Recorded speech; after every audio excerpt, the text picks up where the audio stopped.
Hello friends, नमस्कार। मैं रूपा हूँ। आज मैं सुनाने जा रही हूँ सास बहू की कहानी, जिसका मुख्य शीर्षक है टिंडेरिया और सुकुआ। सबसे पहले हम टिंडेरिया और सुकुआ के बारे में आपको हम बताते हैं।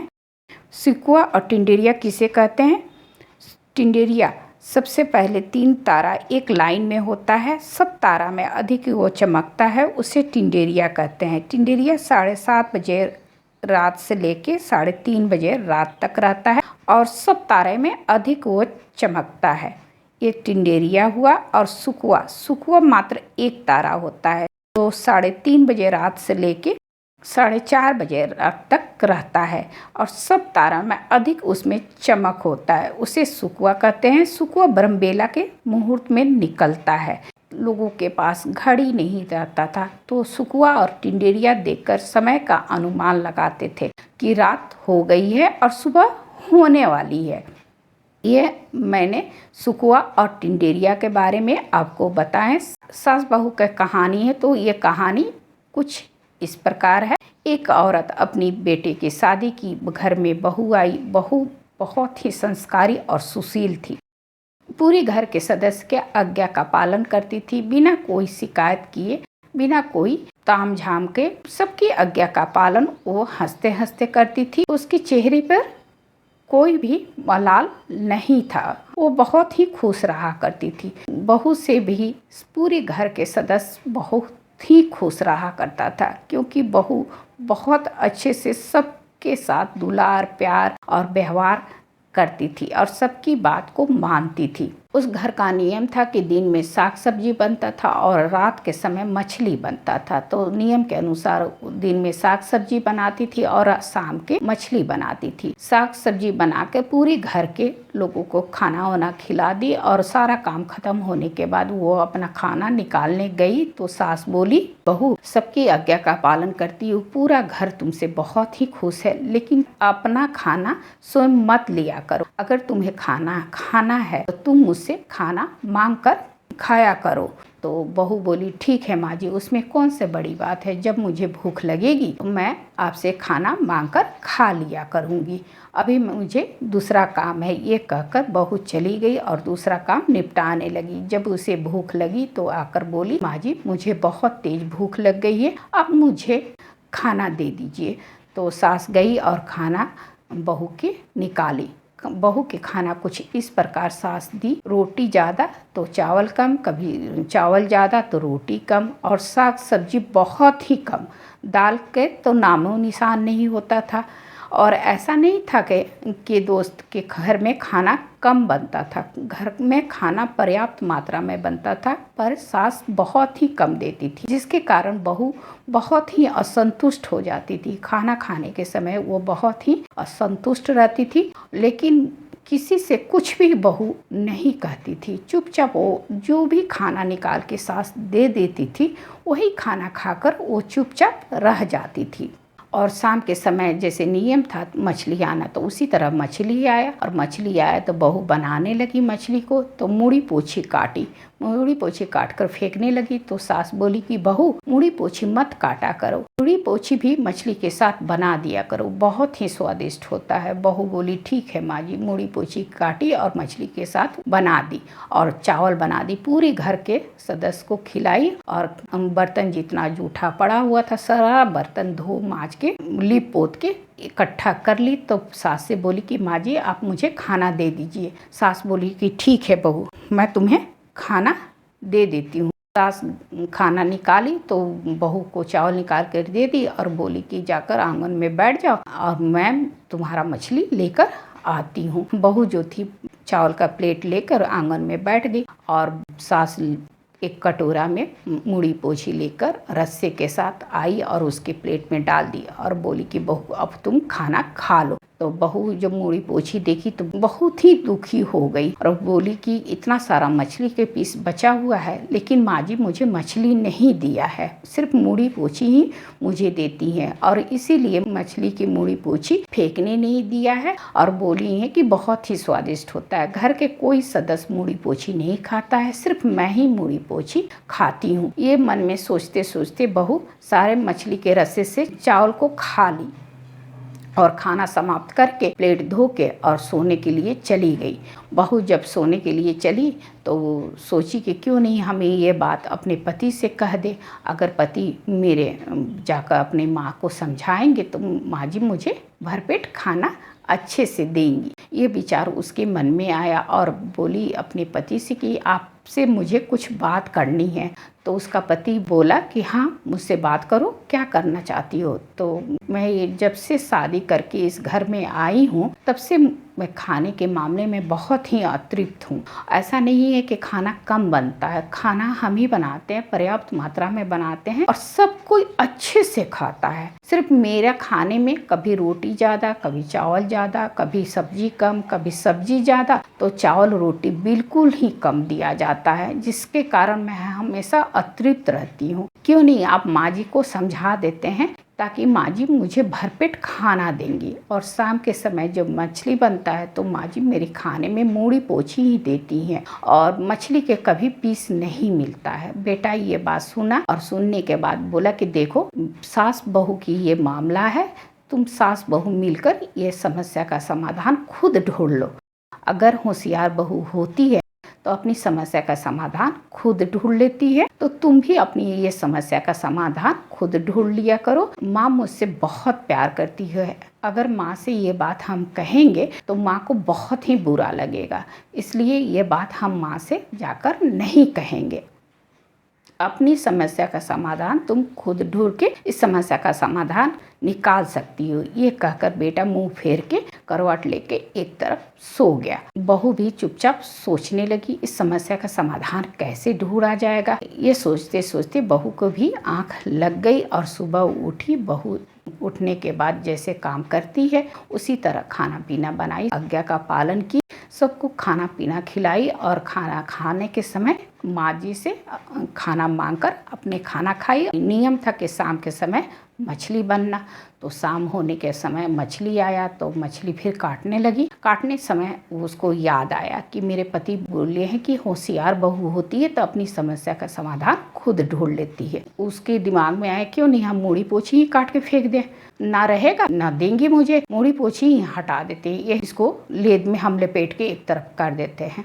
तो बहू के दिमाग में ये विचार आया और मछली बनाते समय सारा मूड़ी पोछी एक तरफ काट के रखी और लेद और चोइटा में लपेट के एक तरफ इकट्ठा करके रख दी।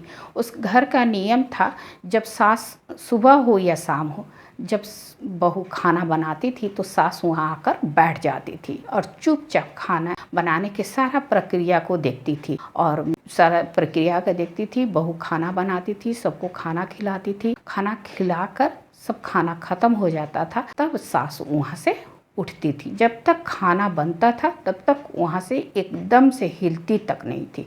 उनके दिमाग में था कि अगर हम यहाँ से हट जाएंगे तो बहू हमारी खाना बना के और छुपा देगी और ज़्यादा खा लेगी, क्योंकि उनकी सास उनके साथ ऐसा व्यवहार किया था। यही भावना उन से वो ग्रसित थी और बहू के साथ ऐसा वो व्यवहार कर रही थी।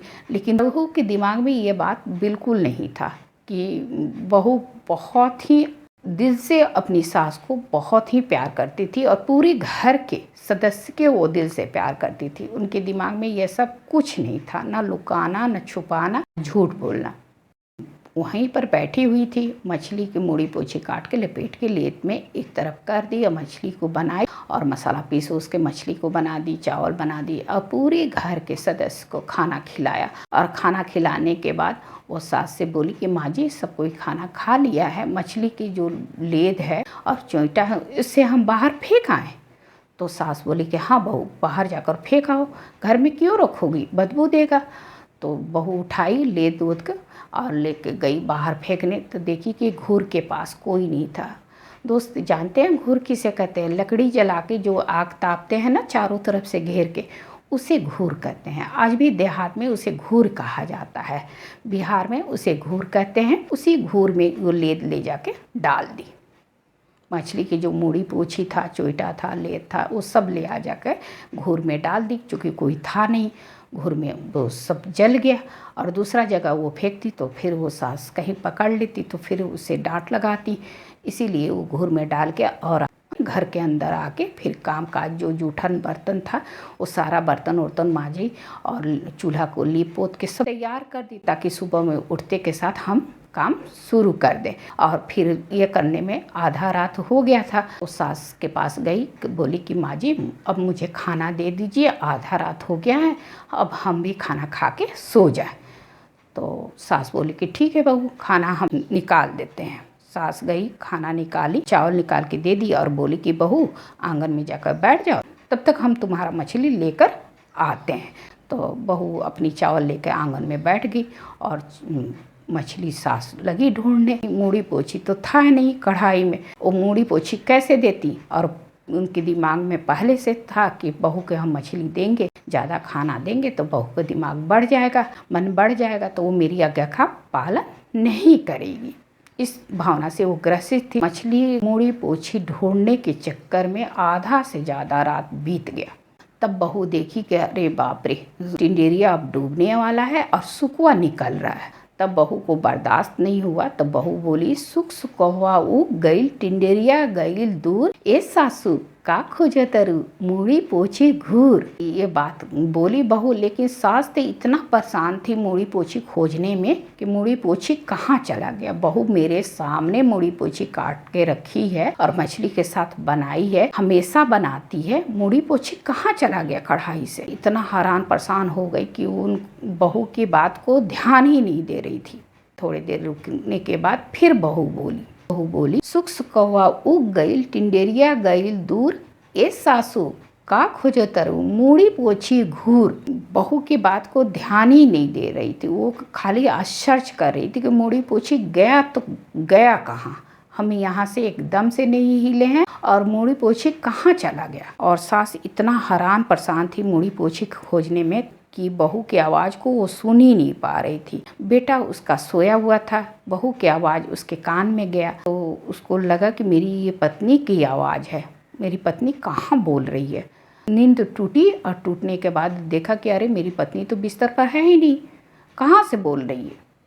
ये देखने के बाद बेटा उठा और उठ के तुरंत, पहले के लोग के पास झोपड़ी था, महल तो थी नहीं, झोपड़ी में एक छोटा सा खिड़की बना हुआ था। उस खिड़की से देखा कि मेरी पत्नी आंगन में चावल लेके बैठी हुई है और माँ कढ़ाई में कुछ खोज रही है, उलट फेर कर रही है। देखने के बाद वो आंगन में निकल आया। आंगन में निकलने के बाद पत्नी जब देखी कि मेरा पति आ गए हैं आंगन में, तो फिर बोली कि सुख सुकहुआ उग गईल टिंडेरिया गईल दूर, ए सासू का खोजतरू मूड़ी पोछी घूर। तो पति समझ गया कि मूड़ी पोछी जो है वो घूर में डाल दी, मूड़ी पोछी अब नहीं है, जल गया है। और ये सुनते के साथ बेटा उसका मुस्कुराया, मुस्कुरा के आगे की तरफ बढ़ा, माँ की तरफ वो बढ़ा। बढ़ने के बाद वो गया तो पूछा कि माँ क्या खोज रही हो। तो मूड़ी पोछी खोज रही हूँ बेटा।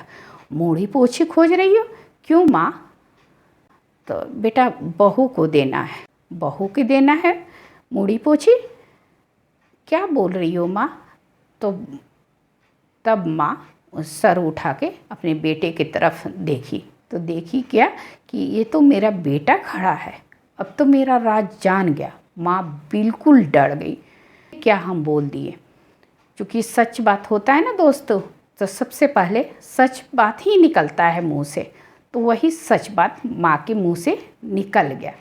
अचानक से सच बात माँ के मुंह से निकल गया और माँ बिल्कुल डर गई। और डरने के बाद कि अब क्या होगा, अब तो मेरा राज बेटा जान जाएगा कि हम बहू के खाने में कमी करते हैं तो बेटा मुझसे प्यार नहीं करेगा। इस डर से वो बिल्कुल डर गई और बहू को बुलाई। और बुलाने के बाद बहू को बेटा के सामने ही माफ़ी मांगी कि बहू जो तुम्हारे खाना में हम दिक्कत करते थे उसके लिए मुझे माफ़ कर दो, और ये मछली के कढ़ाई लो, जितना खाना चाहती हो वो लेकर तुम खाओ।